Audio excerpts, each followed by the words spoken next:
বুধবাৰে আমি নাৰী দিৱসৰ দিনা প্ৰথমবাৰ লগ পাইছিলোঁ সকলোকে এনেদৰে আৰু সেইদিনা যিবোৰ কথা আমাৰ সকলো চলে আপোনালোকৰ মাজৰ পৰা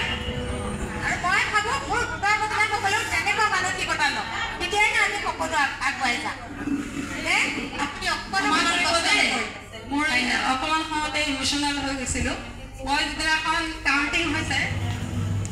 মই আপোনালোকৰ মাজত বুধবাৰে আমি নাৰী দিৱসৰ দিনা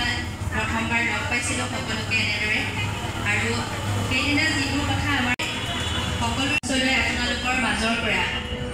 আৰু মই ভাবোঁ মোৰ গোটৰ মহিলাসকলৰ তেনেকুৱা মানসিকতা ন তেতিয়াই না আমি সকলো আগুৱাই যাম মোৰ অকণমান সময়তে ইমোশ্যনেল হৈ গৈছিলোঁ মই যিদিনাখন কাউণ্টিং